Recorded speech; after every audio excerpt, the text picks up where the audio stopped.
Otherwise, I'm going to forget.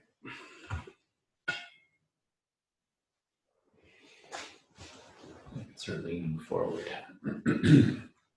Forward and down. Shut. Looking forward.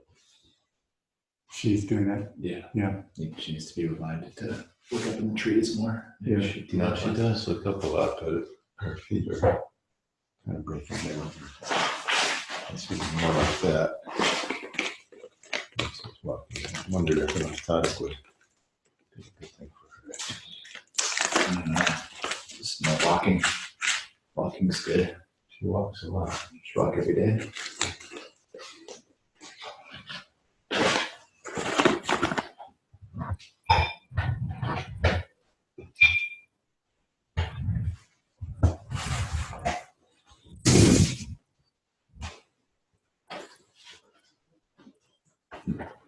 Barefoot would be good. Barefoot on the lawn.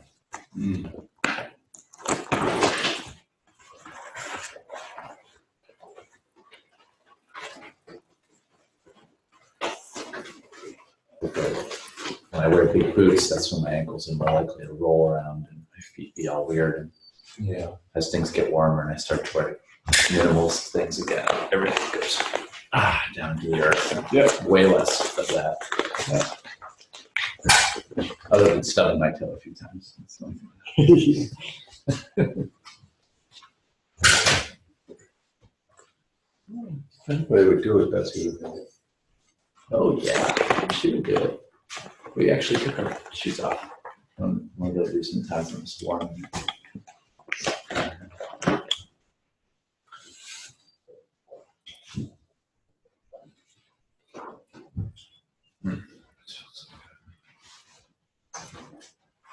It's one of the reasons that we say the Tao is nameless.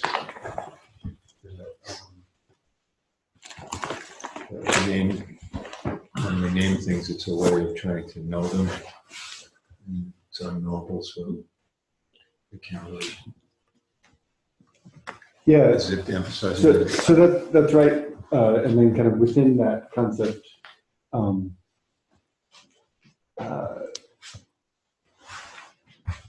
the naming of it is the limit. So the knowing is knowing is naming, and naming is limiting. And so we sort of, by definition, limiting the limitless, you miss some things. Yeah. Good.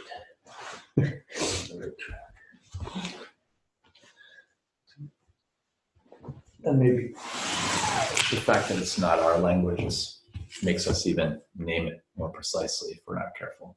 Right. Giving it that That's true. It's good fun. term as opposed to that meaning. Right. Something Spirit more meanings. intuitive Right. and kind of familiar in your body. Yeah.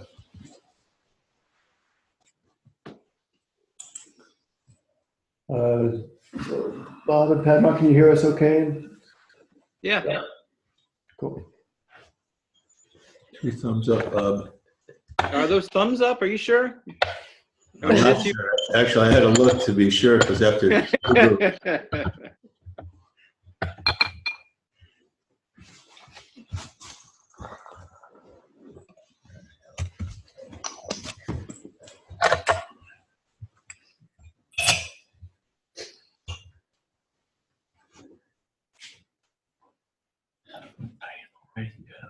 Yeah. My goodness. Is that camera going? It is on you. Went to a phase of school. Able to unmute. This is the who's the- audience. Sounds like my mom too. Julie had her old. You were a little broken up. Padma, can you say again? Like barely. But I was unable to unmute my audio. Sorry about that. We got you now.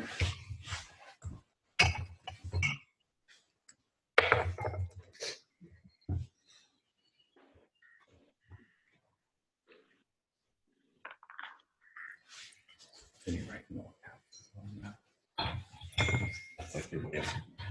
like going up out. Just feels readable afterwards. That's what I do. It's for me too. I tend to explode. My writing is not confined to peripheral, unfortunately. It wasn't most of my life, so Yeah. confining it into all caps helps. Yeah. all kinds of still lots of arrows and circles and things. Yeah.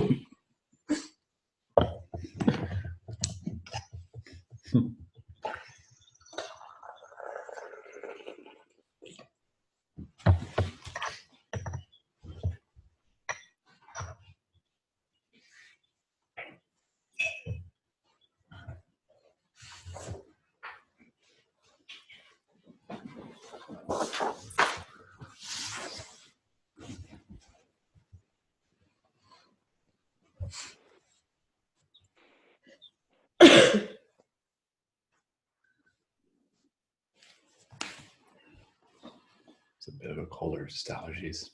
I think it's definitely not allergies. Yeah. It's something like a cold. Hmm. Hold on. Let me see. I wonder about that's this time of year because cold and allergies seems so similar. Yeah. At least for me. Yeah. Other people Especially when say it drags. Mhm. You know, it's like definitely having this little thing back here for a long time. Hmm. Not going away. Oh, You so can have that. Yeah. I think it's unusual for me. I just yeah, have like usually one intense Hmm. episode a year of whatever it is, and it runs through its various phases. A lot of pollen right now. and grass cutting. Yeah. The autumn olives everywhere.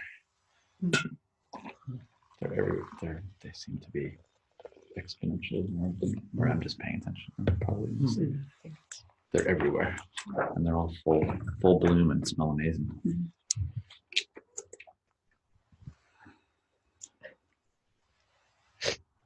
If you pick them and freeze them, that tannic quality goes away. Yeah.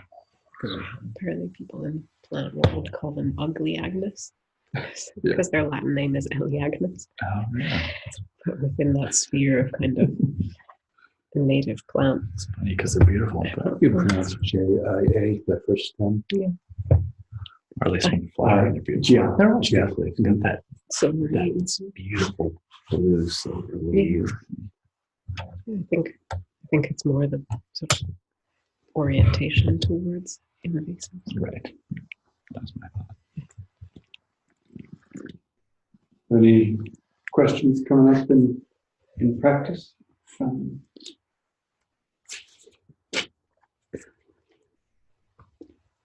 On the diagram group, John asked about the exhale and kind of to what extent we should visualize something then, and there you do have the option of visualizing a kind of black particulate leaving your body, smoke. I've found more comfortable and more effective in my own experience to just have the intention of release and to join that with the exhale. So that way, if there's only a little bit of black smoke, or if it's not black, it still comes out.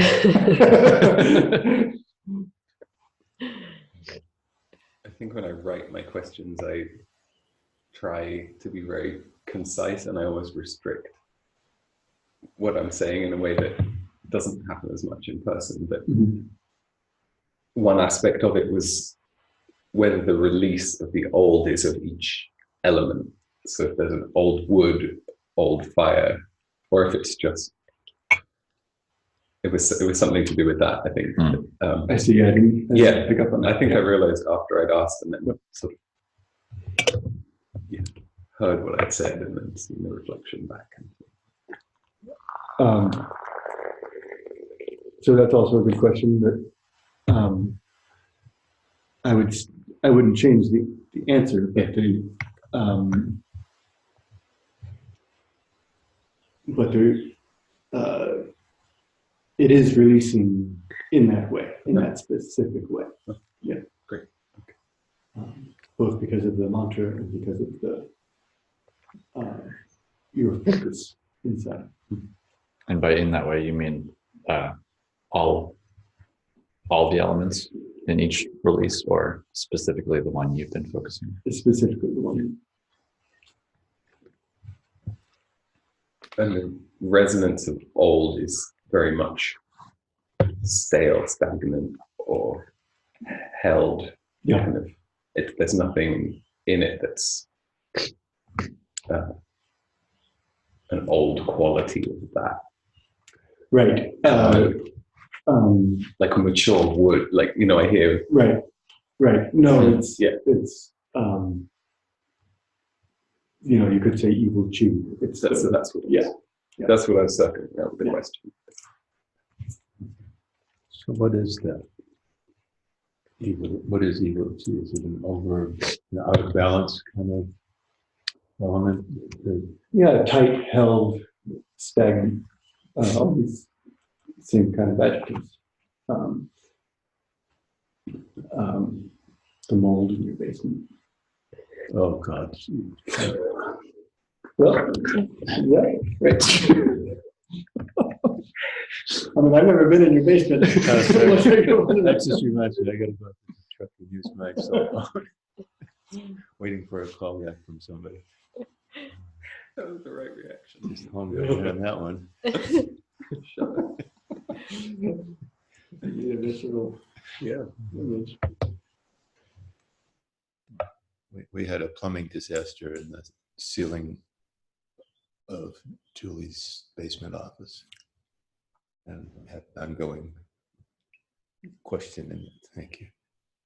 Of, mold. So This week. Recent. Over the years. well, it's been for a couple of years, and it's just like, did we do enough? Are we imagining it? As, you know. So anyway, we're trying to get somebody there. Anyway, it's just it's like a sore spot. Very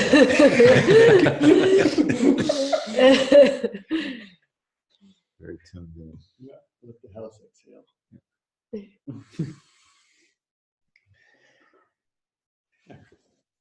Good work.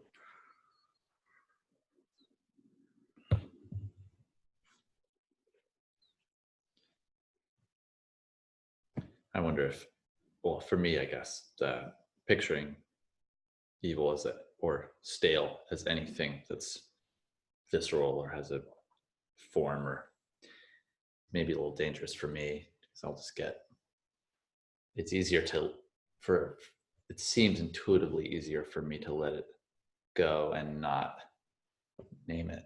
Mm-hmm. And it feels more accurate, or I'm not trying to force it. Right. It's just what needs to go goes. Right. As opposed to trying to following it. It's almost like holding on to it. Right. I've been stepping away from that and trying to just let that be. Yeah. Same way as stepping away from the colors or the directions, or not stepping away. That's not the right word, but Not getting tangled up. not getting tangled in them. Yeah.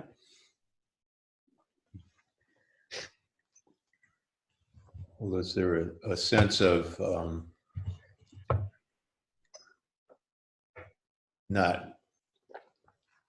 using your mind to direct what you're doing, as opposed to just letting the mantra and the mudra do the work of taking in and releasing? I think it's helpful to set the orientation. And it could be as simple as facing east and then let it be, you know, or green and then let it be. But yeah, as much as I think the way that Zephyr described it is the way I recommend it, you know, not turning things in your mind during the practice about the qualities of that. And that is how I do it. I will anchor, instead of, if I find myself floating a little bit and I have it anchored, I'll anchor either in what comes first, the color, the direction, instead of listing them all or something, which then you're getting tangled in all the details. But whichever one comes out, then anchor in that, and then let that just be. And then your body, I feel like my body just knows. Then once it's anchored, it's there. Everything just then happens without any effort. So each one of those fundamental things, south, fire, phoenix, red, I would say those four especially can be your cue and the vessel for all the other meanings. To say that question came not from within. My experience is very similar to what you're describing, that there's a flow and it's very, I'm absorbed in that each time, and then it was almost a sort of sense of maybe from being sick and approaching the practice, knowing that even if you're bringing in the good, your body has this held, presence, whether there was some emphasis or, sense of that, like the breath hold sort of, creates this beneficial pressure around something you're naturally doing, kind of thing. But it was more upon reflection outside the practice. It wasn't something from within. I've found dealing with a little bit of allergies that for me what's been really powerful has been earth recently, and it feels amazing. It's also very visceral for some reason. I really feel, and I guess I'll just define it as what comes to my head, but just it's like being infused with clay, and that feels like it pulls out excess moisture and toxins, and that's just been something that seems to be happening in this practice for me the last few weeks, and then letting that out, and then doing that by the third one, it feels much less like it has to grab on and pull things out, and more like it's just flowing through. Just been neat. So, last time it was turtle snake, and then that's recently been that. Yeah. That's become powerful. Yeah. I wanted to ask that I think of mystical or dark. You've mentioned dark warrior. Is that true? Okay. That comes into my head. So Shwen is often translated as dark. Okay. Flows a little better with warrior, but Shwen is mystery. Okay. It's the white thread of silk being dipped in black ink. Is that a correlation between white tiger and? It's the yang of heaven meeting Right. the yin of earth. Right. Is it the same Shwen as mysterious female?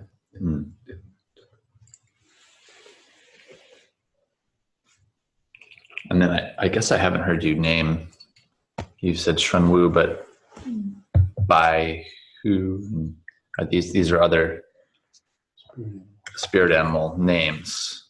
Yeah. I guess I haven't heard those said out loud by you as often. Yeah. I think I used them in the Fire Dragon at some point. But anyway, yeah. Yeah, I guess you did actually. So. But it is, so for no particular reason.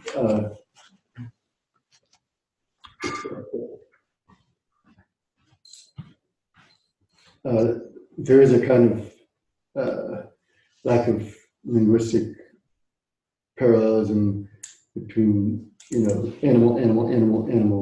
name. But the turtle snake is so deeply synonymous with Shwenwu, mystical warrior, which is the turtle snake, which is Shwenwu, that they're kind of used interchangeably. Okay, maybe that. I guess what I was getting is I've heard that from you more recently than any of these other names. So Okay. that makes sense.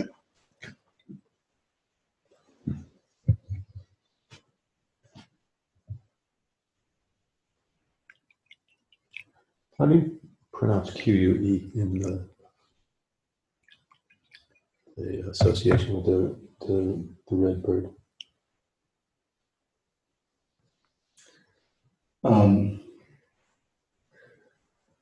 It's like Chua, Chua.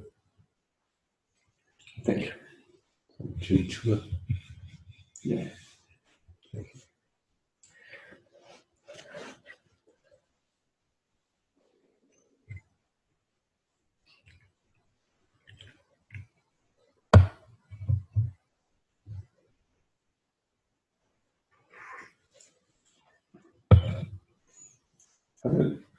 So I came across an article that I'd forgotten about by Catherine Desbieux. It was one of her primary, can't remember if she's still alive, but kind of previous generation scholars, she's French. So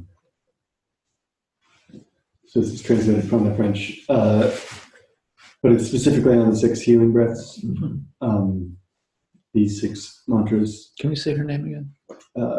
Despeaux, I think.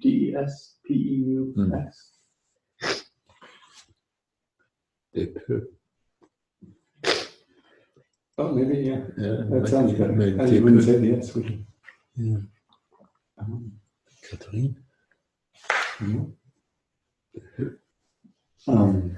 That's fine. So it has nice tracing in sources and also in these various places that it showed up between 300 or 400 AD and as late as, I think one document is 18th century. And it's interesting both in consistency and variation. So if anybody wants to borrow it, or I guess I considered that maybe if you were going into the office, you could scan it, or if that's where you scan. Unfortunately, it wraps with a sort of Montauk Chia description, but it's also interesting in how the others are consistent and his has changed. So that's fitting with my picture of things. But I can also use my scan app on my phone if you don't think you'll make it. I can take pictures of it before I leave. you can put a piece of glass over it or something. Yeah. But anyway, it exists and is worth a read. So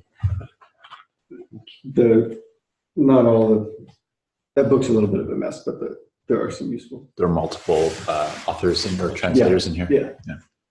Is she the same woman who did quite a bit of translation and study? I mean, her I'm thinking of another she's French a woman. major Taoist scholar. There's also Monica Esposito. Isn't there Isabelle Robinet? I Is think that the one of them And is one of Robinet, the yeah. teachers. And Oh, they yeah, all, that's like, what I was thinking. whichever the age, however the age structure goes, they all taught each other. Okay.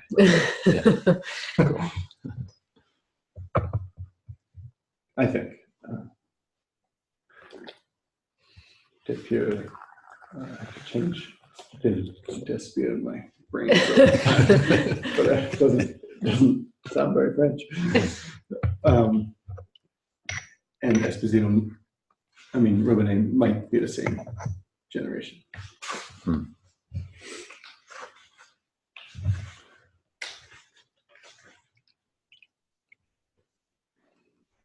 So when you've gone to China with Master Wu, were you visiting the, I'm forgetting the term for it, but the non-temple lineages? No, we went to the temples mostly. Oh, okay. Yeah. You mentioned booths and some other things, and I was thinking you were maybe visiting some of Oddly enough, the those were for monastic. Oh, okay. So it was in the Practitioners. monastic Yeah. tradition. I mean, some of the temples that are touristy and urban, Yeah. have some, looser orientations. I think this might be low on power. I don't know. I think, So, yeah, just see what happens. Not much to do about it. Yeah.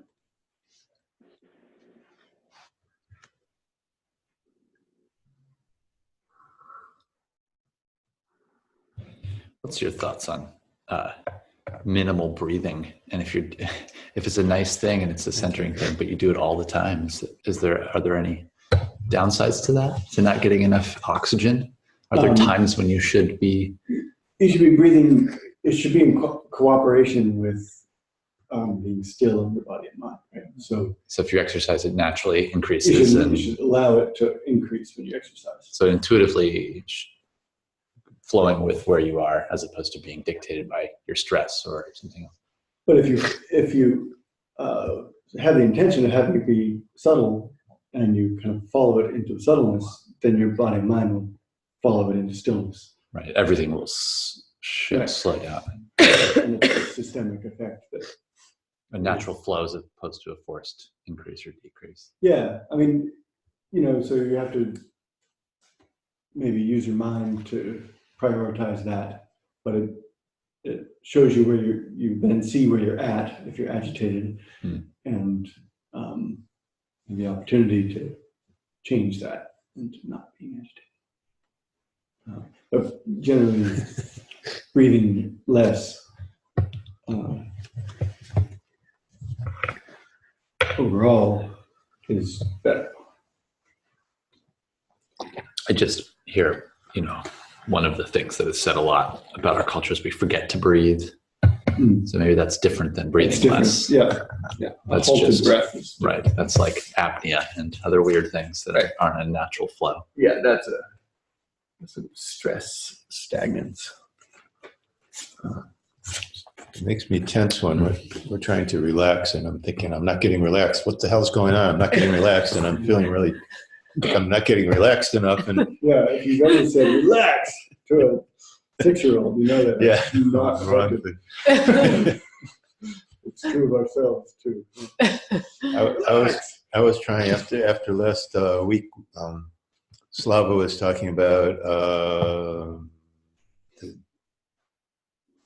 in practicing Tugu, she was trying to have a continuous, flow through the whole practice, doing everything on each cycle on a single breath, and not taking extra equalizing breaths. So I've been trying to do that, and the only problem for me is that it's sort of a rabbit hole, because I get into this whole counting thing, which you probably can relate to that. Not with this, I don't. No, because I know when you were younger, you used to do a lot of counting. Oh, I do it. I do it when I in woodwork. I do it all the time. OCD kind of. Oh yeah. I just came to Bath the other day. There are 48 boards in the hallway. Oh well, that's what it is then. So that's why you took so long. And then he lost count and he had to go. So counting hens there when you shove the chickens in it, it's a good exercise. Yeah, that's a good practical one. Necessary. Yeah. Because they're always moving around, and you have to keep starting over and figure out ways to count them before they move. I definitely count more than once usually. But anyway, the question I'm getting at is, when in doing that, I'm trying to kind of gauge what's a comfortable length of time, so that I don't feel the need for equalizing breaths. Mm-hmm. And I'm finding, somewhere, around 10 to 12 seconds, hold at the top. Is comfortable, and I could probably build from there. But But if I do much more than that right now, like today, you were doing around 20, is what I was gauging at the beginning, Okay. and then it got a little lower as we progressed. Yeah. But at that at that interval was a little more than I could comfortably do. So I was catching up on the inhale when you were doing the inhale mantras, right. Doing some equalizing breaths there. Sure. But I couldn't do the whole practice. Yeah. Is I don't know. Do you have any thoughts on just how to work all that out and not get sort of caught up in counting? You're doing it right. So, but you won't have to count. You'll have once you get your just sense of feel for then you can feel it. You can feel what's too much. You can feel because the experience of the held breath is changing all the time, and so you got to feel for that spot, and over time the spot being after which you can still have a slow, steady exhale, still feel calm and relaxed, and let that move into a slow inhale without any halting or speeding up or desperation in the mind. And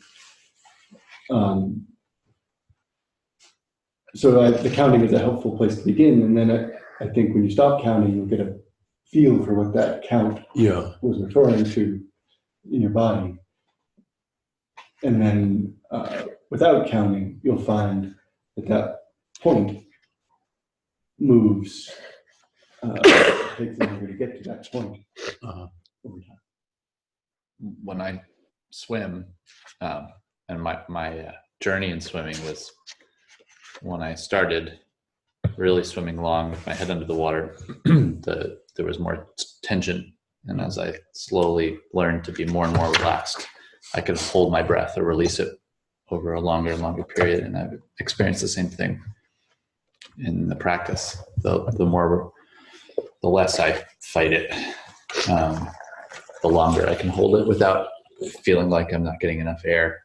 And that's huge for me, actually. If I can get super relaxed in it and then let it, do some visualizing of it slowly going throughout my body, I'm like, oh, it's a long time. I can almost just go and go once I let that go. But it's. I think it's sort of training your body also to what it feels like. I mean, for example, what you're describing, I think is you're training your body by finding out what it feels like to relax. As long as you don't think of that as like forcing your body to be able to hold it longer. No. It's more like recognizing what it feels like. Yeah. It's sort of like, yeah. And all that sounds true and makes sense. On Zephyr's note, I think a lot of what's like a certain large portion of what's happening as you become able to hold it longer is relaxing around hold until you're so relaxed. Am I breathing, or am I inhaling or exhaling? Or who cares? Whatever happens next is just fine.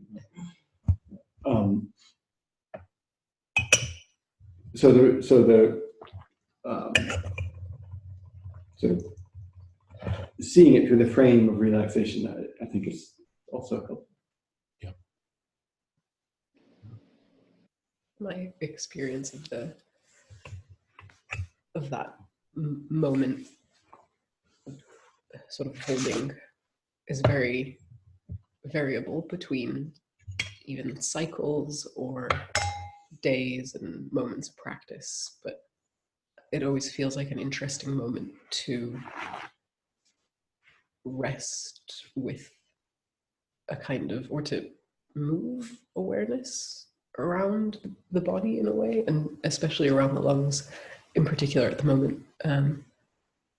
But one thing that I've consistently had come up and I'm sort of observing as something that might be kind of my own pattern of what holding the breath tends to be, is a sense that before releasing, there's almost like a recompression. It's almost as though it's not possible to exhale the breath without like a little squeeze and puncture. I don't really know how to.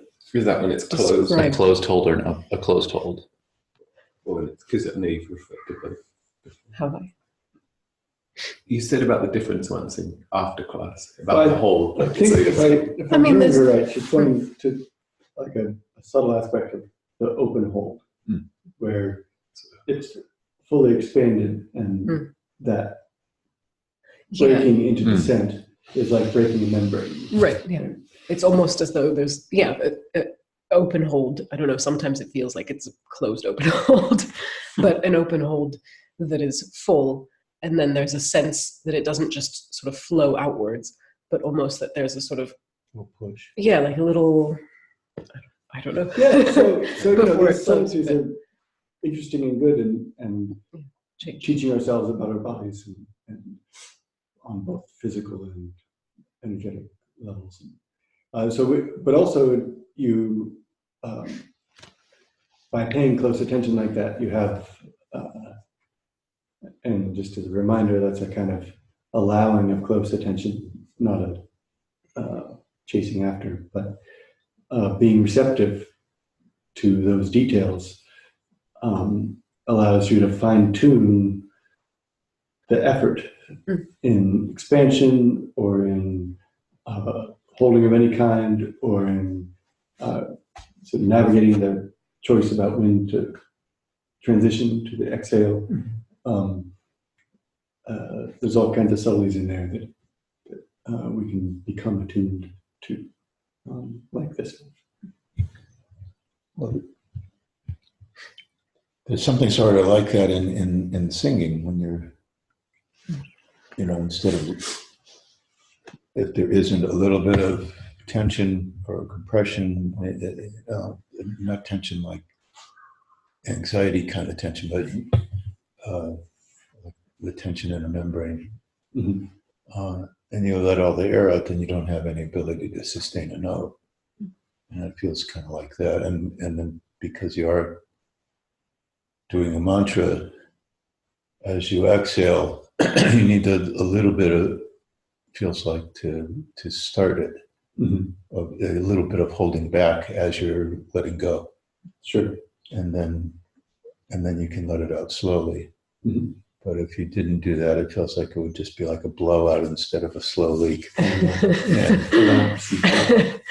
So that's useful to, I think that that probably resonates clearly with each of your our experiences. And then also I would say you can remind yourself to extend that kind of feeling of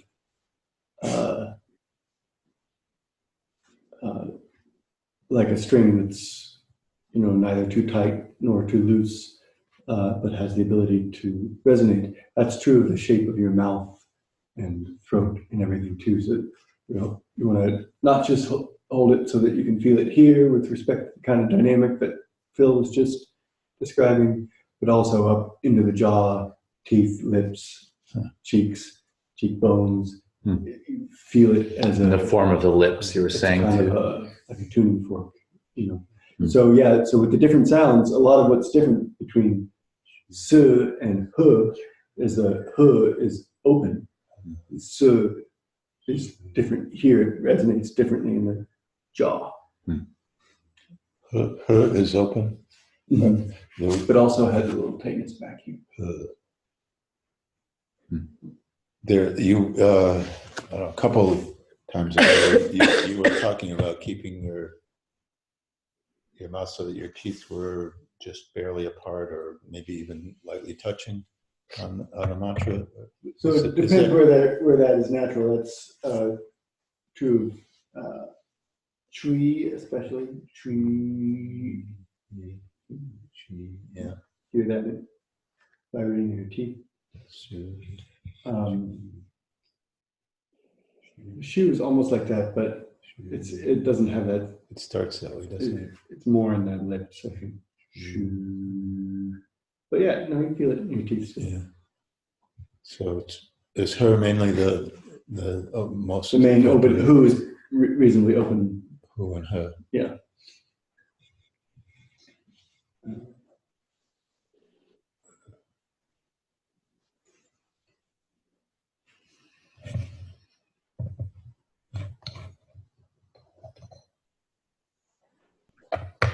So I'm going to say something about all that. Great.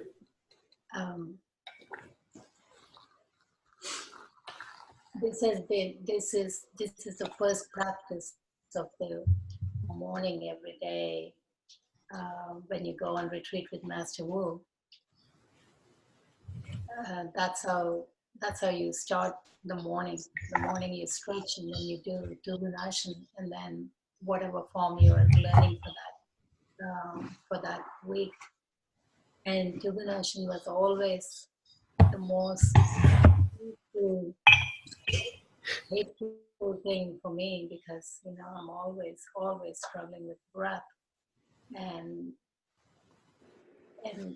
being awake, because it's always at 6:30 in the morning. After all the practice of the entire day, next morning you're coming and then you're trying to stay awake for the practice. And however powerful it is, kind of controlling that breath the way it is just really, it was very hard. As all of you are talking, and I'm thinking I had been in some way or form, this has been at the back of all practices for almost 6 years now. And it's still as frustrating. But today, during the practice, suddenly I saw the similarities with Salun. Somehow something just released in that scene. Everything else, you're inhaling. When Zephyr was talking, I was actually thinking about how I perceive it, how I perceive the whole practice. The whole practice is kind of then letting go of everything. That's when it just clicked to me that it's like Salon, where everything is being released from every part of your body. It doesn't matter then to kind of hold on to which part, what color, what are we taking in.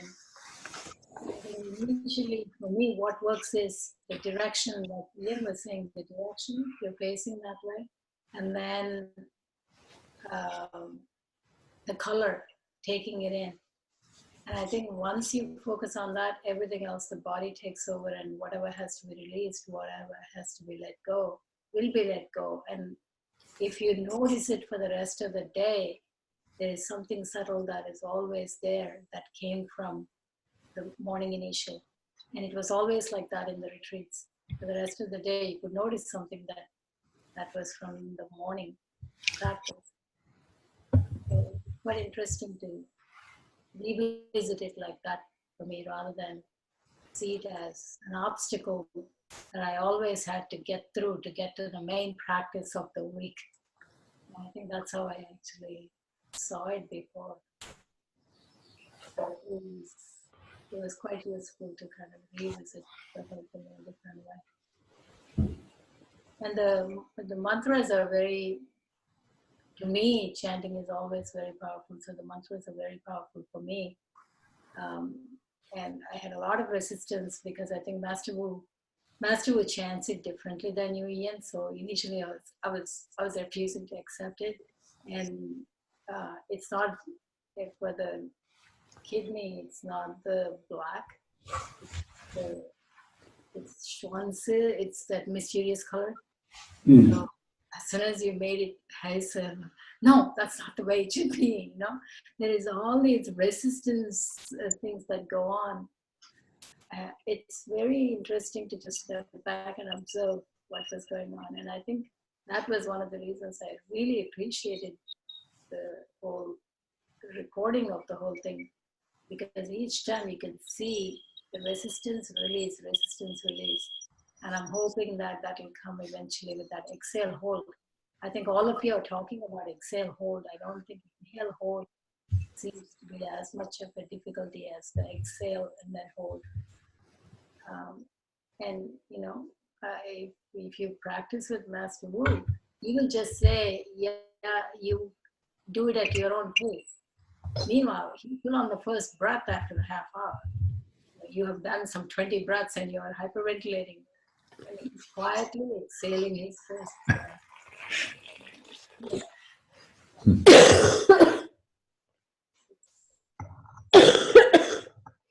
has been a great opportunity to become the observer and not react so much.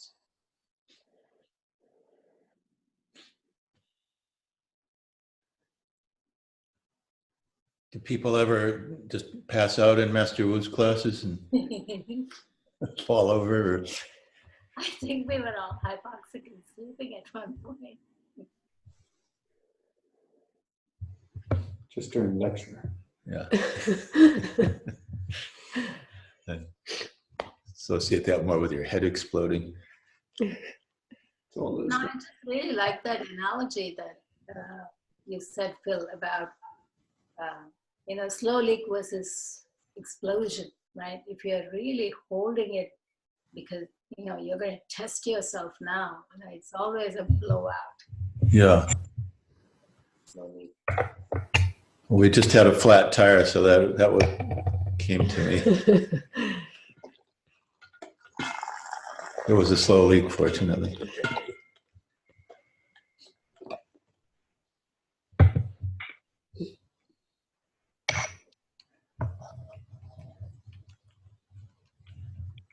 For me, the last breath of the entire practice, I can either be desperate about it and then come out of it, or I can continue being relaxed about it. And surprisingly, you can actually come out of it and not have to be, you know.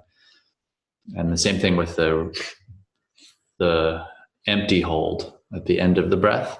If I can be there just long enough to realize that I don't need to be worried about being there, then it balances holding the breath in. Mm-hmm. It makes it easier.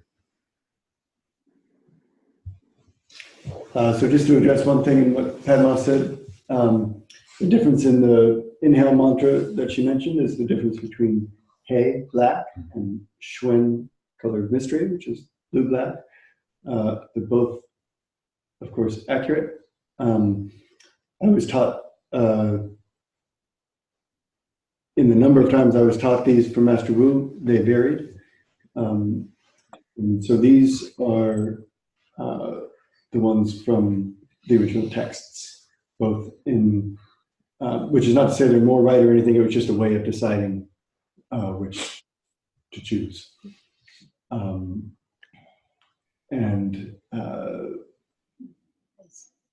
that's also true of the spirit names and such. I learned them at least two different ways from Master Wu, and there are multiple various oral tradition ways of doing it. I took the ones that are in the book because it's a functional standardization. And were one of the variations that Master Wu taught. I wanted to share one other thing.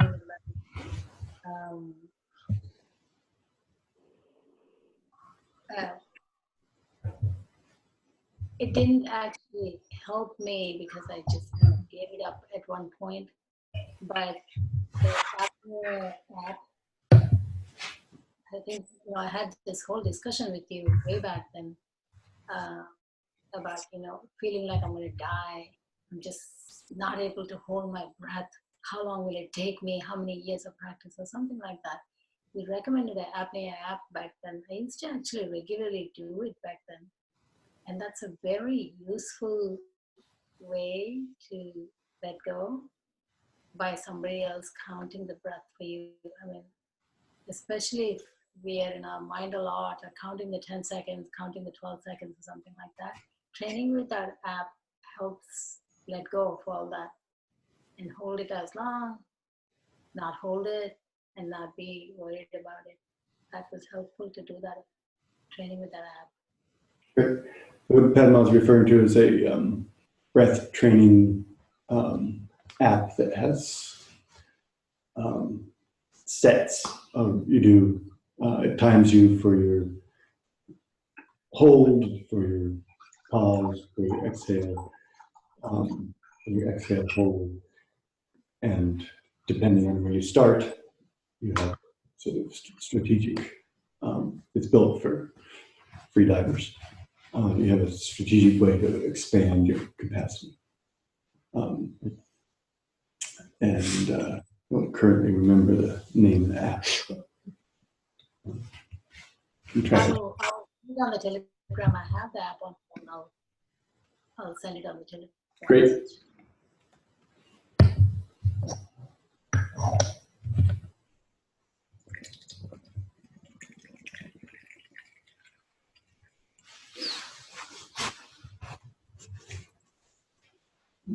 The other kind of thing that you'll observe as a way of noting change over time is that if you're doing 3 or 6, or whatever your standard is, number of breaths, the time that the practice takes, of course, will expand from 30 to 60 to 90 minutes. And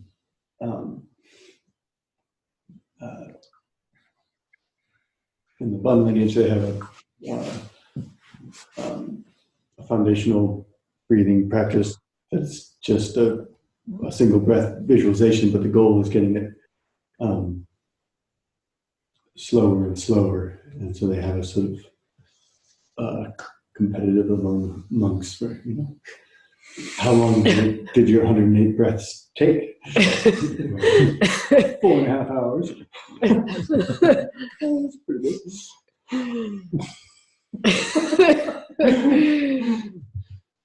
But so that is to say that there is well-established value in both slower and held breath. And that the limit is much beyond where we are now and what you might think the limit would be. 3, 4, 5, 6 minutes per breath starts to be the range. But if you do this every day for decades, then there you go.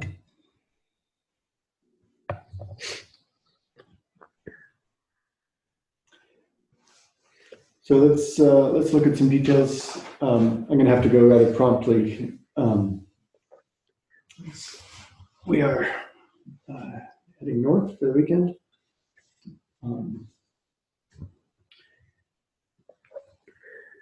So yang and yin water.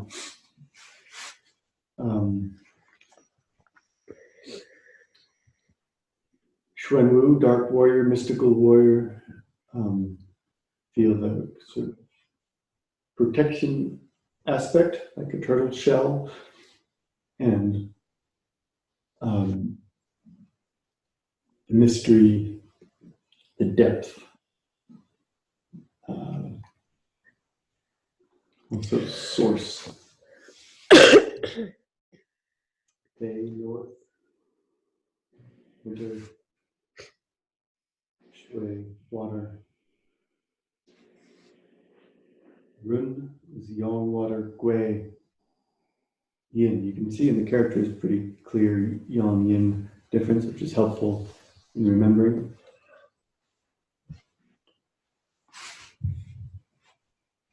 Yang is early winter, yin is mid or fullness of winter.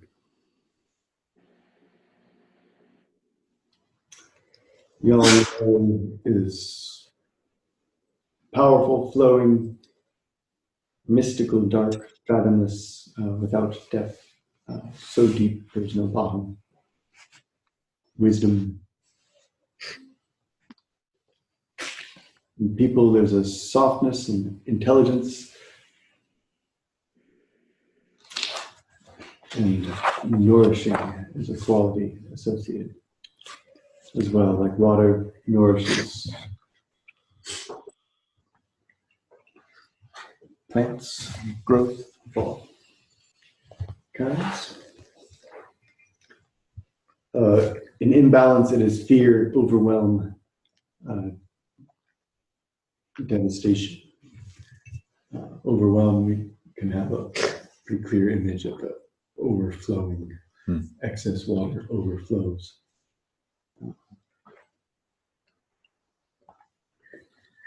The yang organ, bladder, the lower leg and ear in the body. Number 1. Yin water, also soft, but more gentle, wondrous, quiet memory.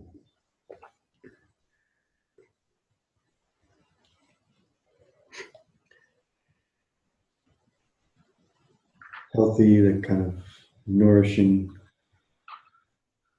strength of gentle water supports health. Sharp mind, wise, water associated with the sexuality, Jing essence. Imbalanced, it is inward in the sense of closed off or vulnerable or asocial, moving inward and away. Kidneys, the yin organ, the body, the foot, sperm or egg, the blood, the Jing essence, the brain, and the number 6.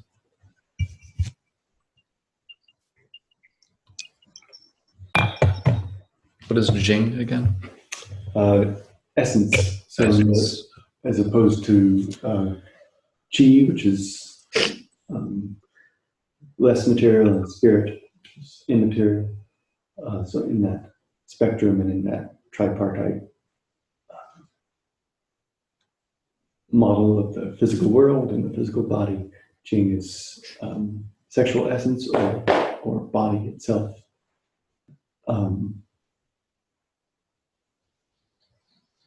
But it also has a flowing water association as opposed to steam, air, or brightness.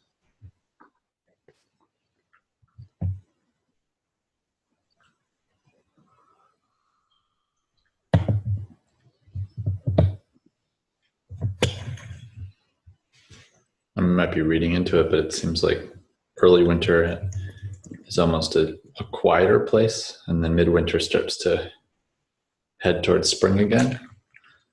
But maybe I'm reading into that.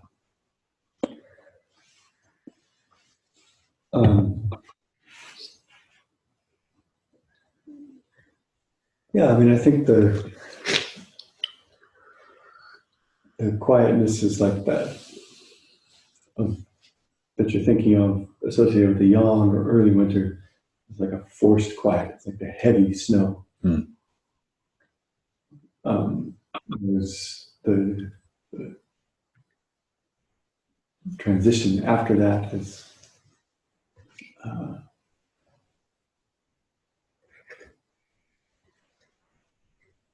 I'm not getting words, but we can all feel that later winter gentleness, I think.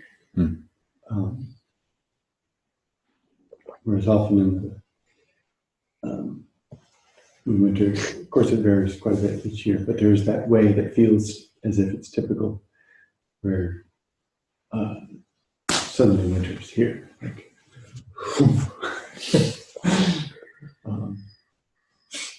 that's what I think of.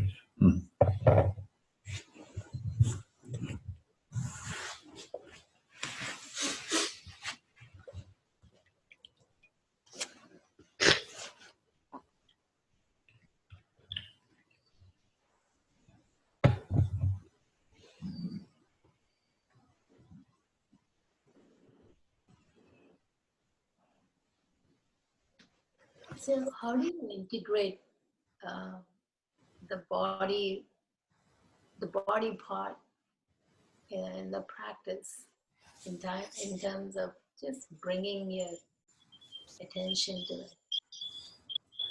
Yeah, I wouldn't do it during the breathing. To me, it's useful as a kind of correlation diagnostic. If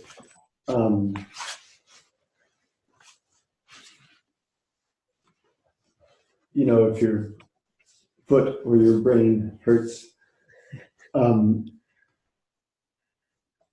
you might choose to do more repetitions of the kidney or the water because of its association here, as opposed to within the visualization tending to those parts.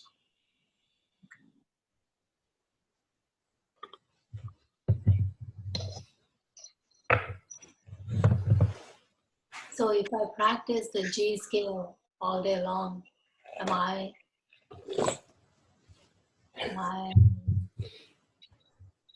helping my kidney? I never thought about it before. How many million times I've looked at this? The Notes, you always had them, even in the other one, right? yeah, this is the pentatonic, and that was the 12 tone.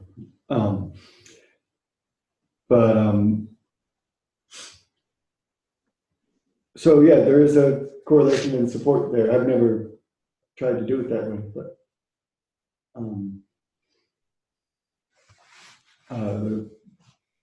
the other option is just listening to chin music, which I know is one of your favorite therapeutic listening exercises. I'm teasing Padma, she doesn't like the sound.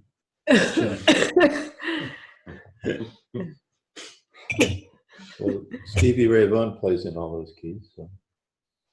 But also, Padma, maybe we can persuade John to do a recording of these chimes. These chimes are pentatonic.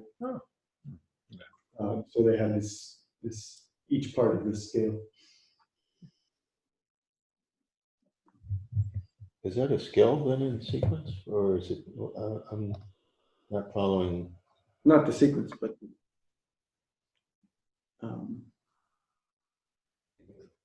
intervals. The intervals.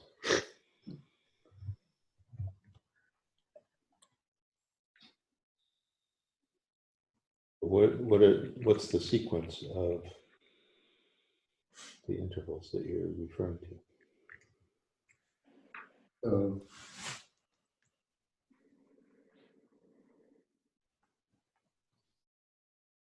We have here G, A, C, D, E.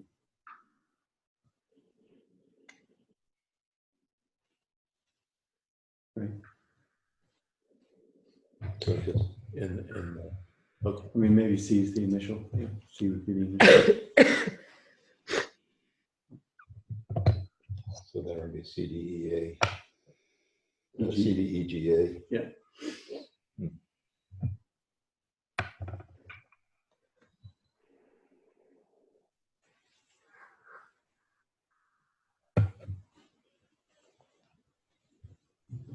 What are the associations with the numbers? The yang number is odd and the yin is even. The lower numbers are generation numbers and the higher numbers are completion numbers. I'm sorry, but is there an association with the practice of the form? One therapeutic use would be to use that numerology to choose the number of repetitions. Okay.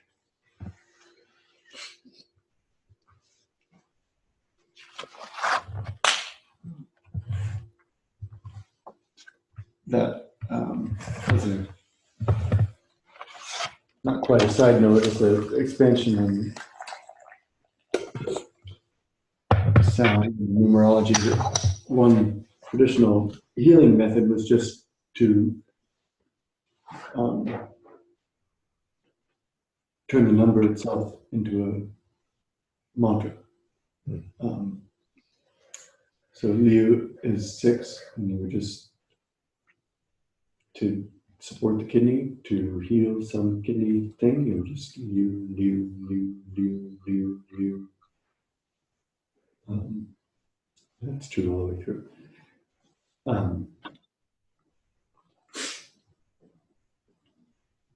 So I just mentioned that to give a glimpse into the kind of how integral the number is, but really in these co-relative systems, each part is the whole.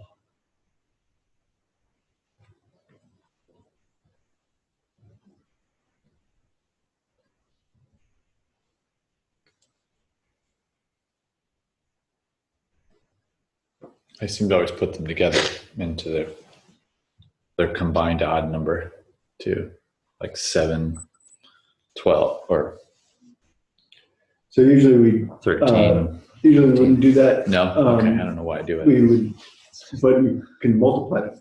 And so, you know, 2 times 7 is useful for heart fire, and 3 times 8 is 24, useful for heavy wood. Also, pure yang numbers and pure yin numbers are useful for culmination and transformation. So 6 times 6, 36. That would be a pure yin, and 9 times 9 is 81.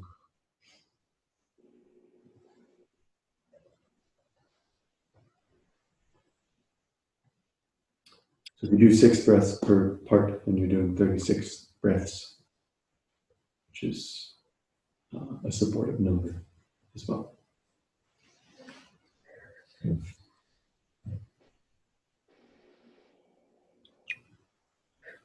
So the 3-minute breath hold times 36.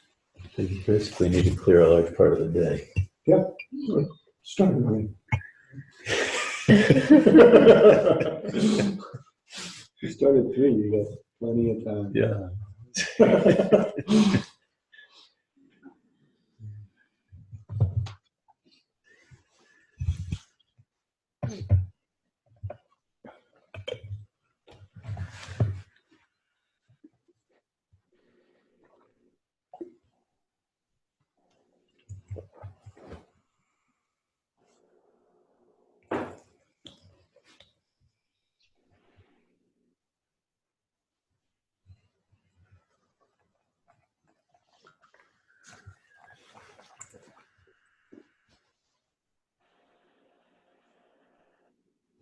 So next week when we start going back through with our focuses,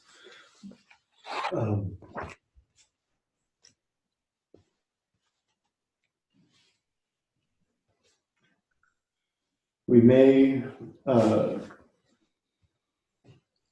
of integrate the spirit name mantras, or we may look at the poems about each yang and yin element that are in Master Wu's book, to get familiar with some of the subtleties about how each element is different in how it encounters the other elements.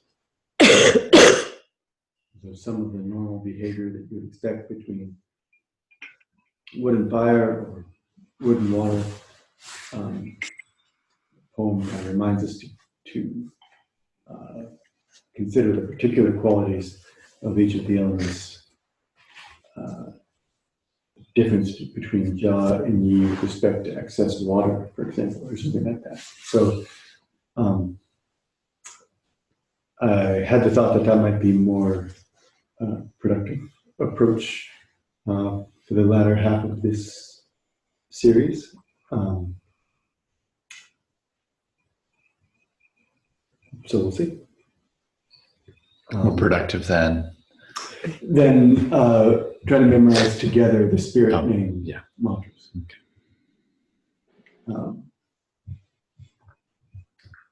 But they're here, they're double checked against original documents, both characters and opinion. So they're a resource either way.